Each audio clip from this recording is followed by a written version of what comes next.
Di balik hiruk-pikuk kawasan industri di Kecamatan Balaraja, Kabupaten Tangerang, Banten, tersimpan jejak sejarah yang masih bertahan hingga kini.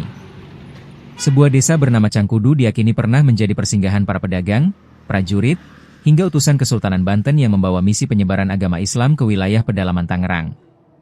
Cerita itu masih hidup di tengah masyarakat, diwariskan secara turun-temurun melalui kisah para tetua kampung dan keberadaan dua makam tokoh yang diyakini memiliki peran penting dalam perjalanan sejarah Islam di kawasan tersebut.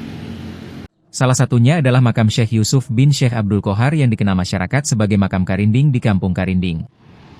Tokoh ini dipercaya sebagai salah seorang utusan Kesultanan Banten yang datang untuk menyebarkan ajaran Islam di wilayah Cangkudu dan sekitarnya.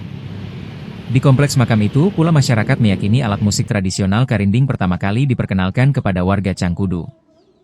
Makam Syekh Yusuf berada di dalam bangunan sederhana bercat hijau dan hitam yang dikelilingi sejumlah makam leluhur lainnya. Hingga kini, lokasi tersebut masih kerap diziarahi masyarakat. Tokoh lain yang tak kalah dikenal adalah Ki Mas Atim atau yang akrab disebut Mbah Dalem. Makamnya berada di Kampung Cangkudu, di dalam bangunan kecil yang dikelilingi tembok berwarna coklat. Dalam cerita masyarakat, Ki Mas Atim diyakini sebagai salah satu tokoh pertama yang menetap di kawasan Cangkudu pada masa kolonial. Tokoh masyarakat desa Cangkudu, Romdoni mengatakan nama Cangkudu memiliki keterkaitan erat dengan sejarah perjalanan Kesultanan Banten. Menurut cerita yang diwariskan para orang tua, nama Cangkudu berasal dari istilah bahasa Sunda, yakni nyangcang kuda atau mengikat kuda. Makbaroh Mbah Dalem Cangkudu Abah Kyai Haji Mas Atim. Beliau salah satu, kalau kata cerita-cerita orang tua, yang salah satu orang pertama yang membuka pemukiman di desa Cangkudu ini.